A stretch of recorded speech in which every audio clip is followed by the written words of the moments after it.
हाय दोस्तों, सबको praise Lord.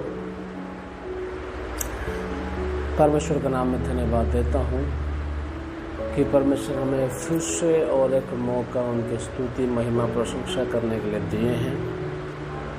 इसलिए परमेश्वर का नाम स्तुति हो, महिमा हो। दोस्तों, आज संडे है। परमेश्वर की नाम महिमा हो कि परमेश्वर फिर से हमें उनके वचन सुनने के लिए मौका दिए हैं। और जितने भी भाई बहन ये परमेश्वर के वचन सुन रहे हैं, मैं सभी को मैं तहे दिल से परमेश्वर की स्तुति के लिए आप सभी को मैं जय मसीह करता हूँ। तो आइए आज के इस संदेश में हम जाएंगे बिना देरी किए, बिना समय गवाते हम इस वचन में जाएंगे। तो आज के वचन जो हम चुने हैं वो है प्रेरितों की किताब, उसका 16 अध्याय 16 से 33। प्रेरितों की किताब उसका 16 अध्याय 16 से 33, जहाँ पे हमें पौलुस और सिलास के सेवकाई के बारे में हम पाते हैं। दोस्तों, ये कुछ बहुत ही खास चीज़ है, ये कुछ बहुत ही इंटरेस्टिंग चीज़ है कि पौलुस के जीवन और सिला के जीवन की सेवकाई में, उनके सेवकाई के जीवन में उन्होंने किस तरीके से सेवकाई किए हैं। और हम जानते हैं कि पौलुस की सेवकाई बहुत ही सक्सेसफुल रहा है। He is the one of very successful minister that we see in the Bible. तो एक ऐसा इंसान जिसका सेवकाई बहुत सफल रहा हो और फेमस है परमेश्वर के वचन में, बाइबल में, तो उनकी सेवकाई के एक घटना में वो किस प्रकार से वो काम कर रहे हैं और हमें उस चीज़ से, उस घटना से क्या सीखने को मिलता है, इस चीज़ को समझना हमें बहुत ज़रूरी है। इसलिए मैं पौलुस और सिलास के जीवन में से घटे हुई एक छोटी सी घटना से परमेश्वर के वचन को आज हम सीखने वाले हैं। तो आइए मेरे दोस्तों, हम सब उस वचन को खोलें। प्रेरितों की किताब 16 से 33 मैं यहाँ पे आपके लिए पढ़ना चाहूँगा हिंदी में।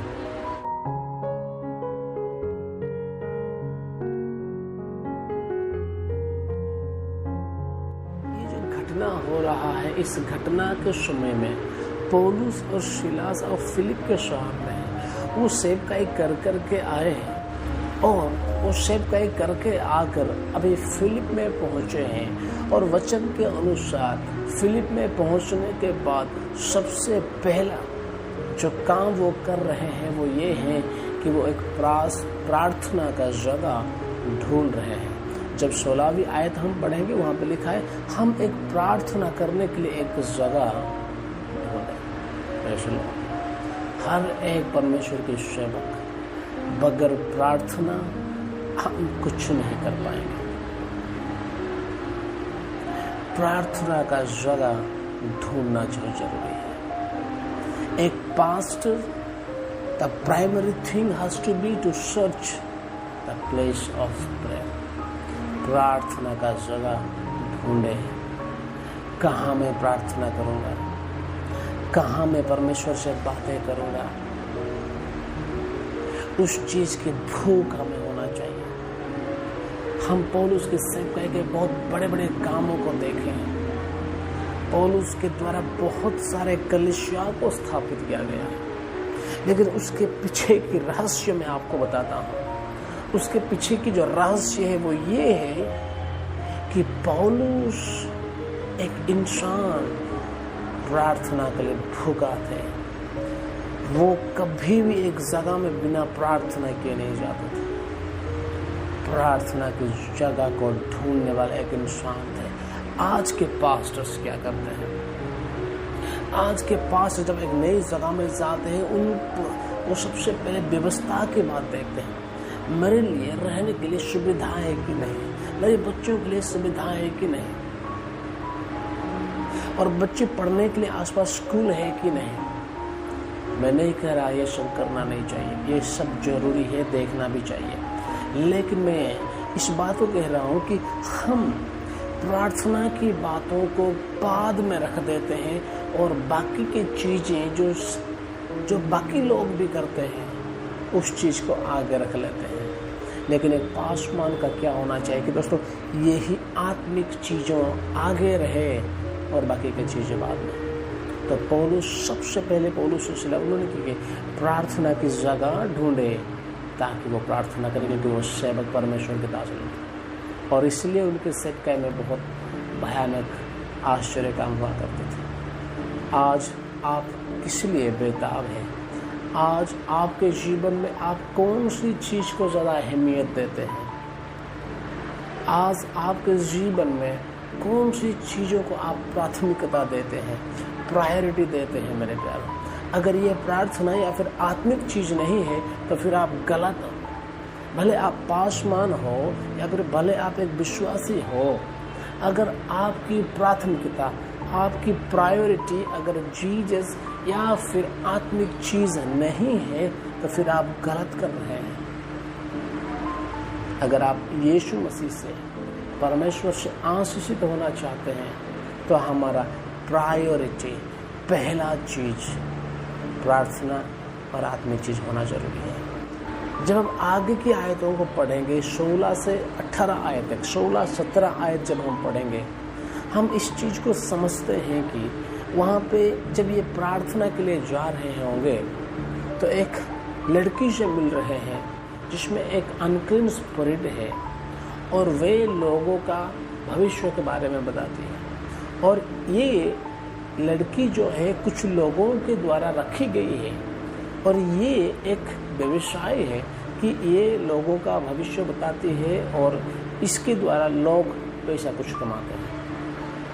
तो ये काम चलता है और ये लड़की पौलुस और शीला को देख कर चिल्ला चिल्ला कर कहने लगी कि ये परमेश्वर के लोग हैं। लेकिन पौलुस और शीला सोचने वाली बात ये है कि वो खामोश है।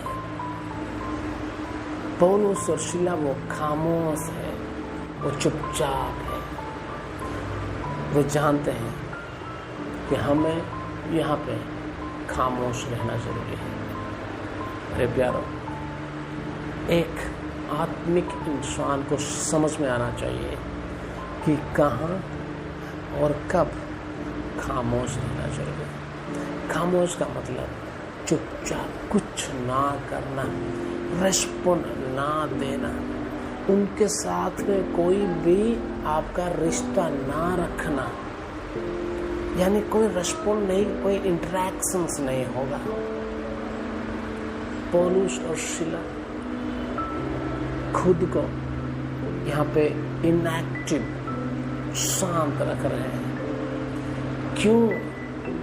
एक बहुत बड़ा सवाल है, क्यों पौलुस और शीला यदि वो जानते हैं कि इस लड़की के अंदर भूत है तो उसको चंगे क्यों नहीं करते, उसको अच्छे क्यों नहीं करते, उसको मुक्ति छुटकारा क्यों नहीं, डिलीवरेंस क्यों नहीं करते? क्योंकि उनको कहीं ना कहीं इस चीज़ को पता है कि ये करने से सेवकाई में कहीं ना कहीं थोड़ा हलचल या फिर परेशानी या फिर कहीं ना कहीं थोड़ा प्रॉब्लम्स ला के खड़ी हो जाएगी। वैसे भी आगे भी बहुत हो चुके हैं, तो वो और फिर ऐसा कुछ काम करना नहीं चाहते जिसके वजह से उनके सेवकाई में प्रॉब्लम हो, फिर उस शहर में वो रह ना सके, फिर वो शहर में हलचल मच जाएगा, फिर से इनको भगाया दिया जाएगा। ये नहीं चाहते, ये चाहते हैं कि जितना हो सके उतना शांति से सेवकाई यीशु मसीह की हो, सुसमाचार बढ़े, यीशु के बारे में लोग सुने। इसलिए वो एक खामोश रहे, क्योंकि वो सेवकाई का बाधा का कारण था। खामोश रहे। आप लोग जानना जरूरी है कि कहाँ आपको खामोश या फिर चुपचाप रहना है। मेरे प्यारे वचन में लिखा है, बहुत सारे शब्दों में अधर्म की कमी नहीं होती है। आज के पास्टर्स लोग समझ में आना चाहिए कि कब उनको खामोश होना चाहिए। आज के मसीहियों को ये समझ में आना चाहिए कि कब उनको चुपचाप होना चाहिए। अगर ऐसा कुछ है जो आपको परेशान में डाल देगी, आप चुपचाप रहिए। अगर ऐसा कुछ है जो आपके आत्मिक जीवन में कोई हलचल पैदा कर देगी, तो उस काम से चुपचाप रहिए।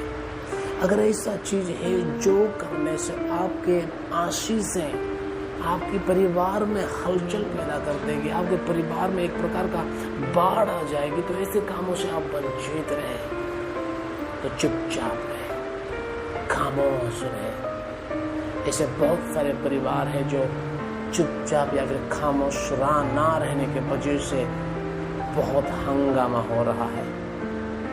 ऐसे बहुत सारे पास्टर्स लोग हैं जो खामोश ना रहने के वजह से उनकी सेवकाई में बहुत ही बड़ी प्रॉब्लम आ चुकी है, उनकी सेवकाई नष्ट हो चुकी है। वो सेवकाई कर ही नहीं पाए क्योंकि वो अपने को शांत नहीं कर पाए, अपने को खामोश नहीं कर पाए।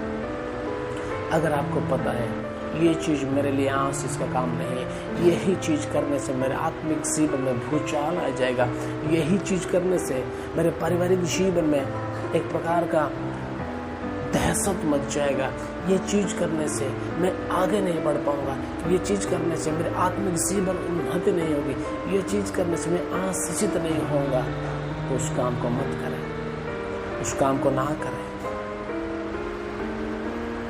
पौलुस और सिलास जानते हैं कि अब हमें यहाँ खामोश रहना है, अब हमें यहाँ चुपचाप रहना है, ताकि ऐसा कुछ ना हो जो कि हमारे सेवकाई में बाधा करता है। मेरे प्रियो, में आज इतना ही कहना चाहता हूँ आप लोगों से, खामोश रहें, चुपचाप रहें जहाँ जरूरी है। अगर आपकी आत्मिक जीवन को उन्नति आगे बढ़ाना है, ऐसे कामों से खामोश रहिए जो आपके आत्मिक जीवन में एक प्रकार का दहशत मचा देगा। आपके पारिवारिक जीवन के लिए, खुशहाल के लिए, आशीष के लिए आपको खामोश रहना पड़ेगा, जो आपके परिवार के आशीषों को बिखर देगी। एक मैं उदाहरण लूंगा बाइबल में से, पुराना नियम से। आप शाऊल का नाम सुने हो, शाऊल पहला राजा, इजराइल का फर्स्ट किंग। उनका एक कैरेक्टर था डरना, वो बहुत लोगों से डरते थे। तो जब उनको शमूएल ने राजा करके अभिषेक किए तो वो क्या कहे, वो कहे मैं इजराइल के वंश में, इजराइल के सारे गोत्रों में से हमारा जो गोत्र है, हमारा जो क्लैन है वो सबसे छोटा है, और मैं कैसे बन सकता हूँ राजा। और जब अभिषेक करने की बारी आई, समय आया, तो वो कहाँ भाग के छुप गया था और उसको जाके लाना पड़ा। लेकिन और जब राजा बन गया, राजा बनने के बाद भी जब परमेश्वर ने उनको कहा तुम जाओ अमालेकाइट्स को पूरी तरह से नाश करो, क्योंकि वे जब इजराइल लोग आ रहे थे मिस्र देश से तो उनको मदद नहीं किए थे, इसलिए इनको आप सबको मार दो। तो ये जा रहे हैं, सब कर रहे हैं, लेकिन कुछ लोग, इजराइल लोग, सैन्य लोग कहे कि ये सारे अच्छे अच्छे गाय है, अच्छे अच्छे बैल है, तो इसको हम मारेंगे नहीं, इसको लेके जाएंगे। तो ये राजा होने के नाते वो परमेश्वर से आज्ञा पाया है कि हम सबको मारना है, एक को भी नहीं लेना है। वो उनको मना कर सकता था, लेकिन यहाँ पे ये उनको मना नहीं कर रहे, बल्कि ये शायद ये सोच के डर रहे हैं अगर मैं इनकी बात नहीं मानूंगा, कहीं ना कहीं ये मुझे राजा से निकाल देंगे। ये डर रहा, ये कह रहा है कि लोग मुझे कहे और मैं डरा, लोग कहे इसलिए मैंने ये लाया। तो शाऊल यहाँ पे लोगों को से डरे ताकि वे शायद इसको निकाल देंगे राजा के पद से, तो लोगों की बात माने मेरे प्यार। और ये गलती उनके जीवन में बहुत भारी पड़ा, और उसी गलती के वजह से उनके राज को उनसे छीना गया और वो परमेश्वर से दूर चला गया। तो दोस्तों, कई बार हमें वो नहीं करना चाहिए जो हमारे आत्मिक जीवन को नाश कर देते हैं। दाऊद के पास भी वैसा ही एक कुछ था, एक लड़की को देखा और उसमें कामना आ गई, उनसे गलती किए, पाप किए, लेकिन उसको वो छोड़ दिए, बंद कर दिए, तो फिर वहाँ से सीख रहे। हमें खामोश रहना है, उन चीज़ों से हमें दूर रहना है, जो हमारे परिवार, हमारे आत्मिक जीवनों को बिखर देती है। एक आयत पढ़ेंगे और आज के हम इस संदेश को हम समाप्त करेंगे। वो है मत्ती लिखित सुसमाचार उसका 5, 29 और 30। इसमें लिखा है इससे ये साफ है कि दोस्तों यीशु मसीह ने नए नियम में कहे हैं, अगर आपके आंखें पाप का कारण बन रहे हैं तो उनको क्या करो, उखाड़ के फेंक दो। अगर आपकी हाथ पाप का कारण बन रहा है, उसको क्या करो, इसको काट के फेंक दो। इससे अच्छा होगा कि आप बिना हाथ स्वर्ग जाओ, कि आप बिना हाथ स्वर्ग जाओ, इससे कि आप पूरे हाथ पैर नरक जाओगे। इससे ये चीज़ बहुत साफ है कि हमें अगर ऐसा कुछ चीज़ है जो हमें परेशान करने वाली है, अगर ऐसा कुछ चीज़ है जो हमारे परिवार को, हमारे आशीष को, हमारे आत्मिक जीवन को बिखरने आई है, उन चीज़ों से हम दूर रहे। अगर ऐसा कुछ है मेरे जीवन में तो उसको उखाड़ के फेंक दें। अगर ये आँख है तो आँख को फेंके, अगर ये हाथ है तो हाथ को फेंके। उसका मतलब आप समझिए यीशु मसीह कितना गंभीर है इस चीज़ को कहने के लिए। अगर आपकी आँख पाप कर रही है उसको उखाड़ो और फेंक दो। अगर आपके हाथ पाप कर रही है, काटो और फेंको। ऐसा जो चीज़ आपको परेशान कर रही है, ऐसा जो चीज़ आपके आत्मिक जीवन को बिखरने आई है, ऐसा वो चीज़ जो आपके सेवकाई में बाधा का कारण बन रहा है, पकड़ो, उखाड़ के फेंको। आपको खामोश रहना है, पाप से चुपचाप रहना है, अधर्म से चुपचाप रहना है। दोस्तों, तब आपकी सेवकाई, आपके पारिवारिक जीवन, आपके व्यक्तिगत जीवन और आपकी लाइफ प्रॉस्पेरियस और आशीषित होगी। परमेश्वर आप सभी को इस वचन से आशीष